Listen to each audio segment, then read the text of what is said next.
기적 같은 역사가 한 줄 한 줄 기록되는 한 해. 여러분 그 한 해는 어떤 한 해냐면 삶으로 증명하는 한 해다라는 겁니다.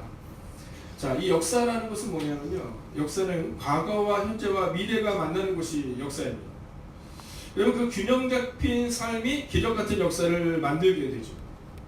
자, 역사라는 것은 한마디로 과거와 현재와 미래를 보는 게 역사다라는 겁니다. 자, 어떤 분은요 과거에 집착합니다. 어떤 분은 현재에 몰입하죠. 자, 어떤 분은 미래만을 바라보며 그냥 시간을 보내는 분들이 있습니다.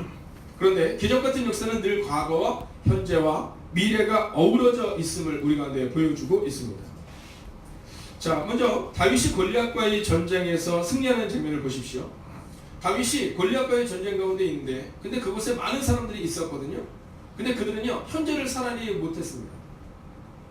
골리앗이 살아계신 하나님의 이름을 막 욕하고 모욕하는 거예요. 근데 그냥 담담하게 그 얘기를 들으면서도 귀를 막고 아무도 나가지 않습니다.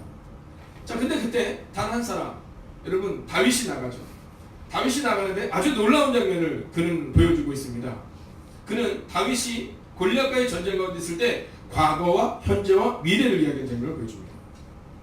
먼저 다윗은 과거를 이렇게 얘기합니다. 내가 아버지의 양을 칠 때 사자와 고맥에서 그 양들을 지켰다라는 겁니다.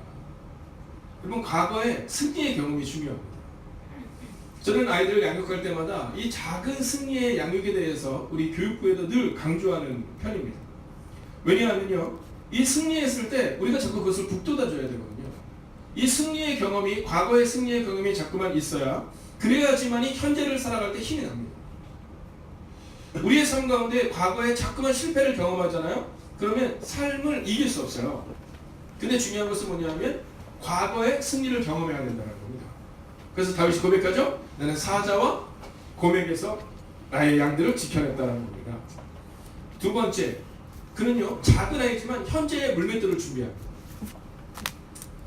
여러분 아이들을 이렇게 보면 꿈이 많은 아이들이 있습니다. 어렸을 때 꿈이 많은 것이 좋습니다. 어렸을 때 물어보잖아요. 너 뭐 될 거니? 이렇게 얘기하면 정수장은 어렸을 때 꿈이 뭐였어요? 네, 대통령이었답니다. 뭐 이런 거예요. 꿈이 뭐니? 그럼 연예인이래요. 우리는 다 알아요. 저 연예인 되기 어려운데? 뭐 이렇게 생각하는데 연예인이랍니다. 그래서 물어보죠. 너 뭐가 되면 좋겠니? 그럼 저는 배우가 되고 싶어요. 우리가 볼 때는 코미디언의 얼굴인데 근데 배우가 되고 싶다고 얘기합니다.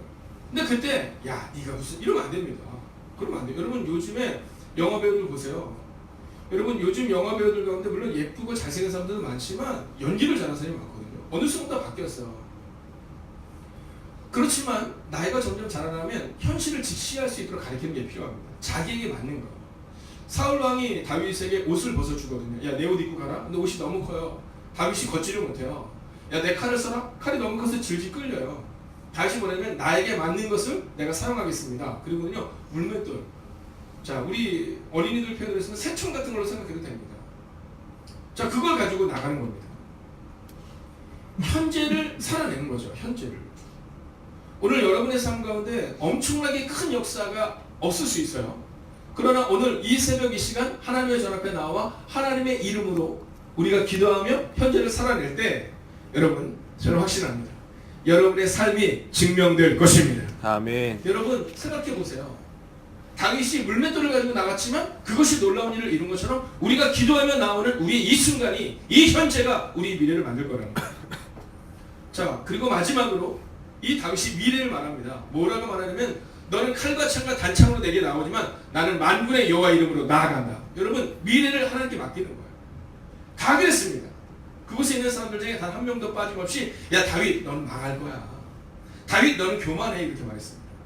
그러나 다윗은 말하죠. 나는 만군의 여호와의 이름으로 나의 미래를 맡긴다 라고 말합니다. 여러분 그의 눈에는 보였어요. 골리앗이 넘어지는 것이 보였습니다.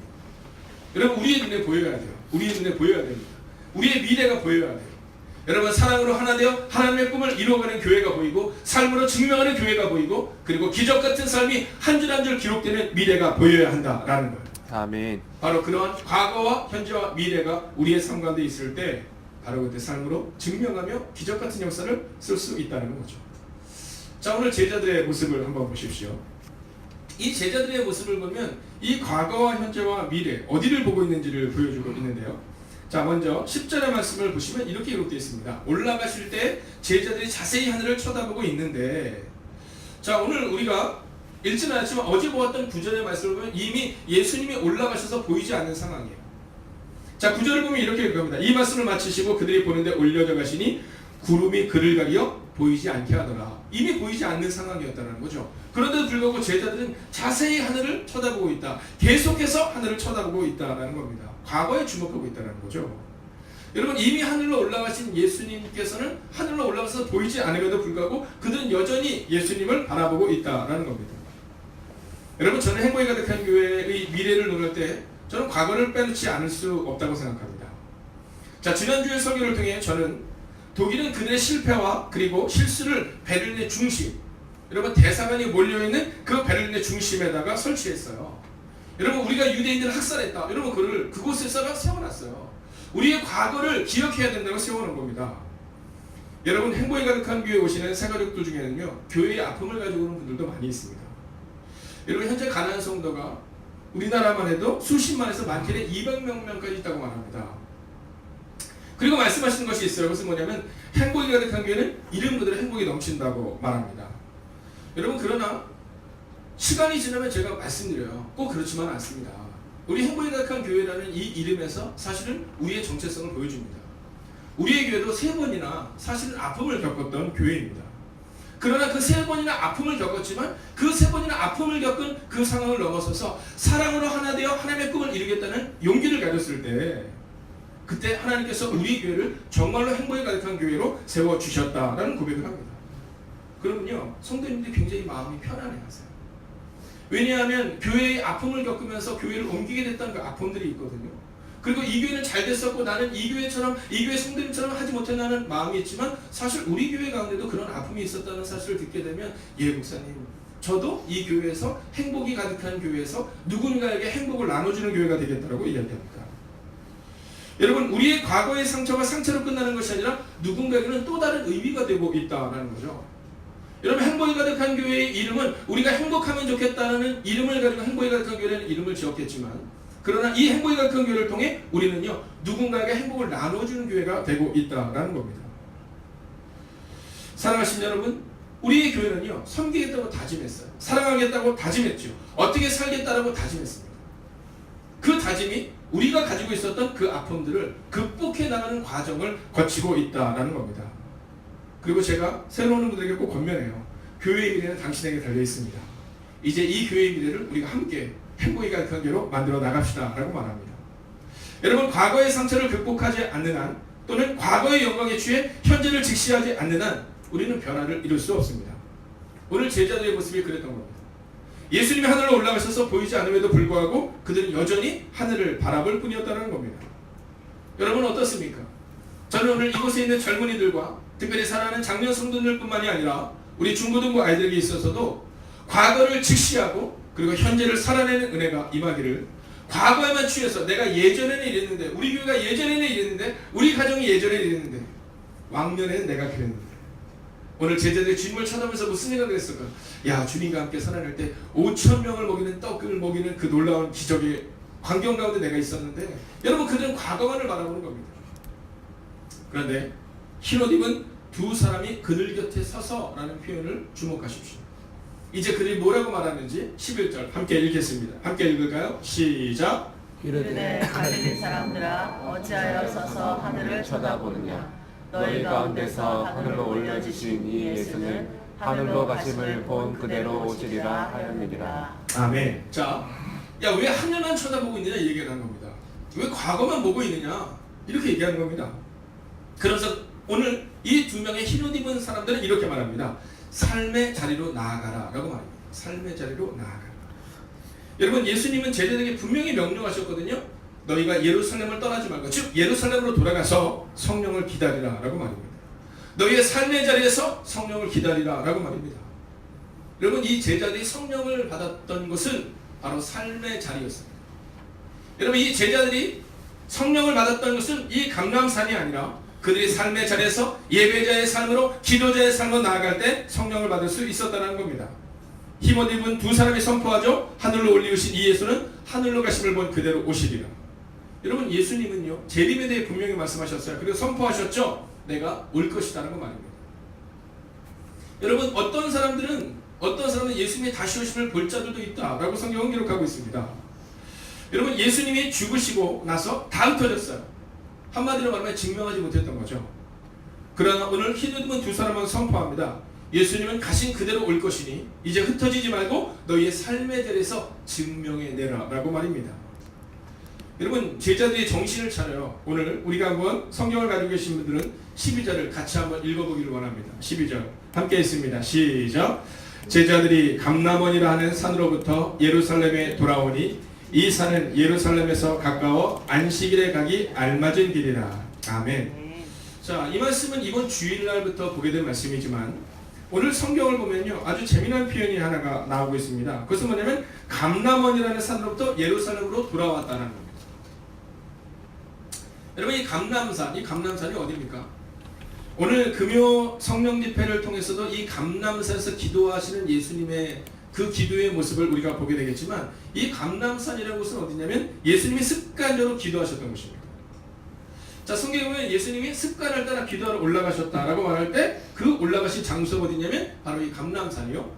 그리고 예수님이 하늘로 올라가심을 보는 장면도 바로 이 감람원이라는 이 산에서 보게 되었다라는 겁니다. 자, 감람산은 중요한 것이죠. 여러분, 그러나 그것이 제대로 장소가 아니었어요. 자, 성경을 보면 주님께서 베드로와 야고보와 요한을 데리고 이제 높은 산에 올라가서 기도하시는 장면이 나옵니다. 자, 주민아, 준서야, 자, 이렇게 부르는 거예요. 두 명. 네, 그러더니 뭐라 하냐면 주민아, 준서야, 우리가 함께 산으로 가자. 그리고는 산으로 올라가서 기도를 하는 겁니다. 자, 기도를 하는데 거기에 누가 나타나냐면 모세와 엘리야가 나타나요. 여러분, 이스라엘 백성들 가운데서 창세기, 출애굽기, 레위기, 민수기, 신명기를 쓴 여러분 모세 오경을 쓴 모세. 여러분, 이 모세는요 이스라엘 백성들에게 있어서는 민족의 지도자였거든요. 그리고 생각해보세요. 하늘에서 불이 내리게 했던 엘리야 선지자. 여러분, 그들이 딱 있는데 베드로와 야고보, 요한이 딱 있는데 누가 나타나냐면 그곳에 모세와 엘리야가 나타나고, 제자들이 꿈에 취한 것처럼 이야기합니다. 여기가 좋사오니 이것을 초막산을 지어서 하나는 예수님이 사시고요, 하나는 모세님이 사시고요, 하나는 엘리야님이 사시면 어떨까, 이렇게 얘기해요. 여러분, 그때 주님께서 그러자 이렇게 말씀하지 않으세요. 여러분, 제자들 그렇게 말하지만 다시금 제자들을 이끌고 어디로 가시냐면 예루살렘으로 돌아가 삶의 자리로 돌아가 그들의 삶을 증명하는 방법을 가르치세요. 여러분, 그때의 장면과 오늘의 장면은 똑같은 겁니다. 여러분, 그때도 감람원이라는 혹은 높은 산에서 초막셋을 짓고 세상과 상관없이 살아가기를 원했던 그들이 오늘도 똑같은 상황 가운데 있는 겁니다.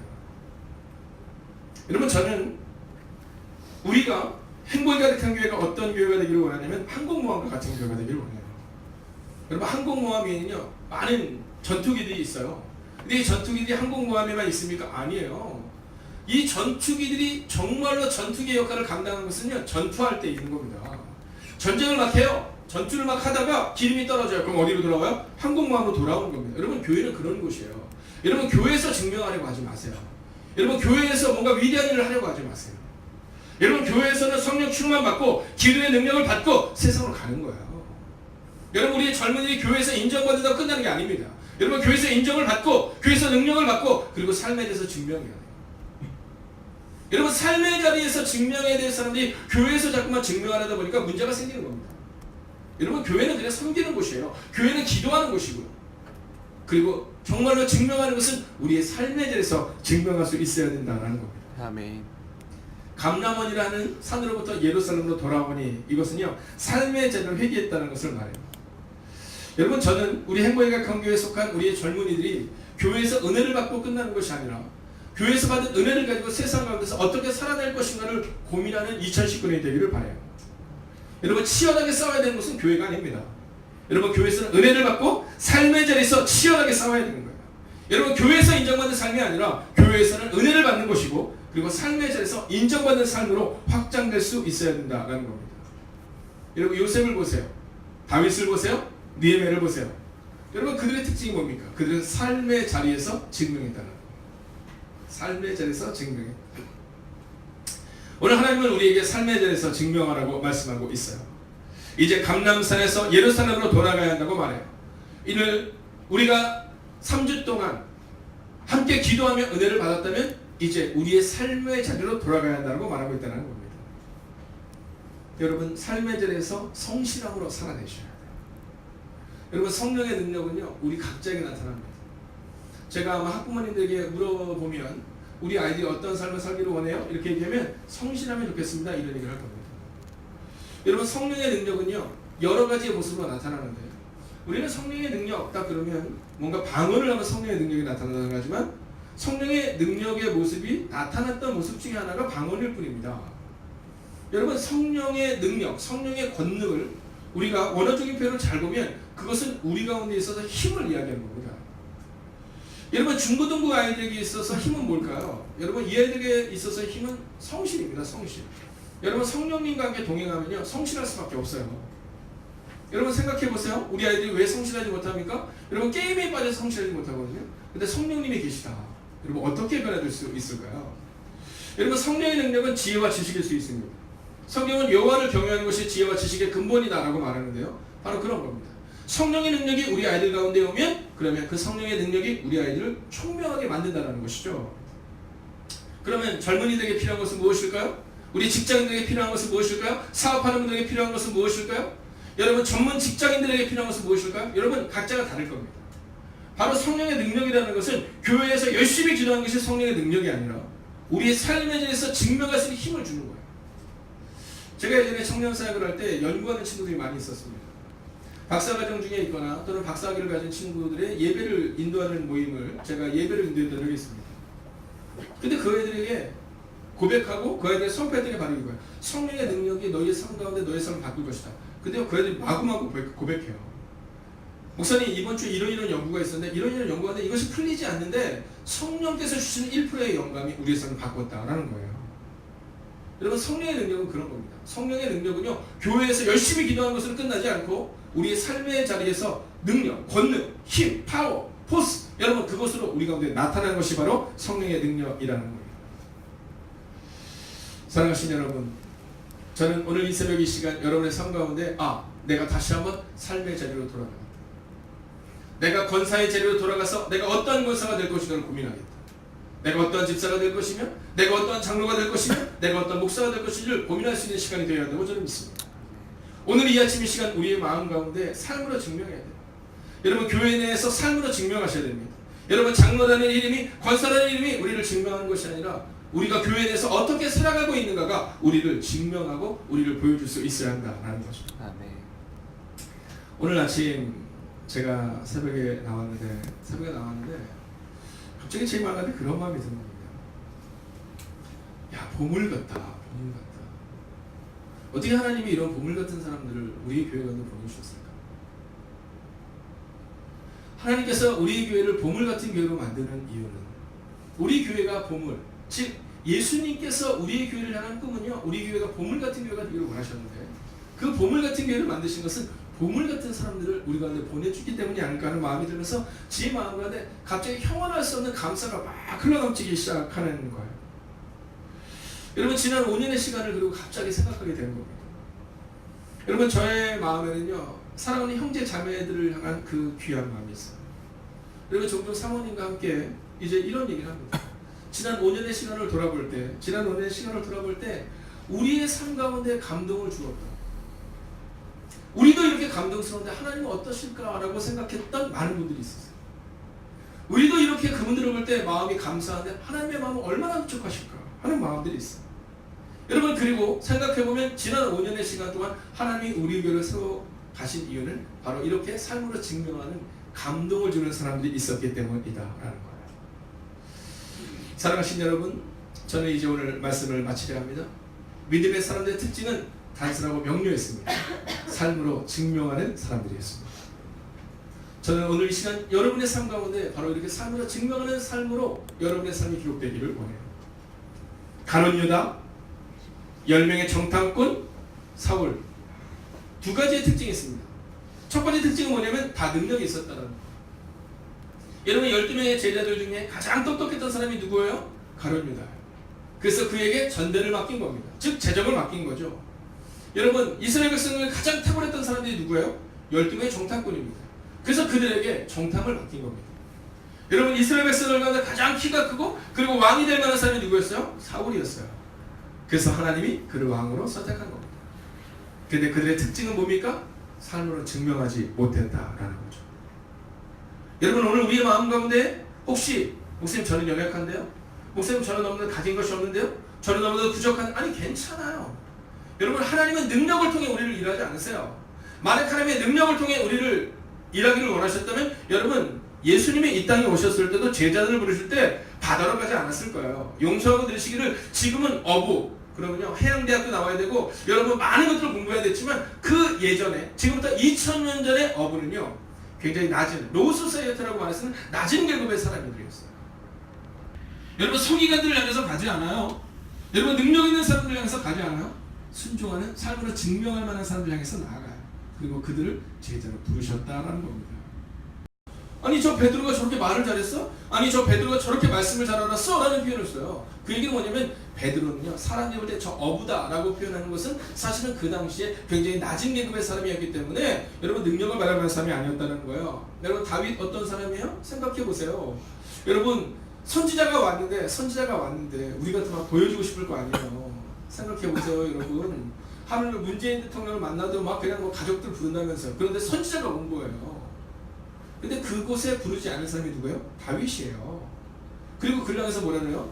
네, 야 너희 아들 다 왔냐? 아니요. 한 명이 있긴 있는데 걔는 안 와도 됩니다. 이런 표현을 써요. 한 명이 있긴 있는데 카탄 막내가 있긴 있는데요. 그래서 안 불렀어요 그래요. 근데 선지자가 이렇게 얘기하죠. 야 그를 불러라. 와 보니까 그가 하나님의 선택한 사람이에요. 여러분 요셉 어땠어요? 여러분 가장 작고 연약했던 사람이라는 겁니다.